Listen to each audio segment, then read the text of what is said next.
Naghahanda na ang House Prosecution Panel para sa impeachment trial ni Vice President Sara Duterte. Umaasa silang uusad ang paglilitis sa kabila ng pagpapalit ng liderato sa Senado.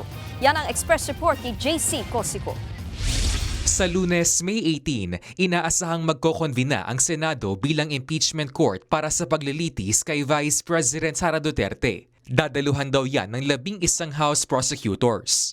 Ang isa sa mga House prosecutor na si Bicol Saro Party List Representative Terry Ridon, umaasang uusad ang paglilitis. Yan ay kahit nagpalit na liderato ang Senado. We will hold on, no?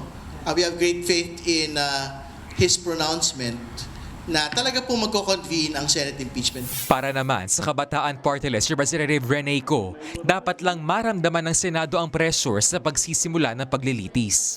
Which is dapat simulan na sa kagyat forthwith ang trial. Justice delayed is justice denied. 4 ang articles of impeachment laban kay VP Sara. Una na riyan ang mali o manong paggastos sa confidential funds. Hindi raw maipaliwanag na yaman ng bise, panunuhol umano ni VP Sara sa DepEd officials at ang umano'y pagbabanta sa buhay ni Pangulong Bongbong Marcos at kanyang pamilya. Sabi ni Ridon, pinaghatian na ng 11 prosecutors ang grounds of impeachment.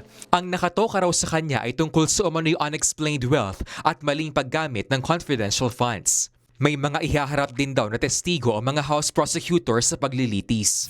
So, for example, for unexplained wealth, may magpepresenta para sa IMLC, meron po magpepresenta for BIR, meron po magpepresenta for SEC, at iba pa hong mga related na mga ahensya para patunayan po yung unexplained wealth ng atin pong pangalawang Pangulo. Sa kabuuan, 2/3 ng Senado o 16 na boto ang kinakailangan para makonvict si VP Sara. Nagbabalita mula sa Frontline, JC Cosico, News 5. Mga kapatid, Nikki de Guzman po. Para sa pasada ng mga rumaratsyadang balita, mag-follow at mag-subscribe na sa social media pages ng News 5.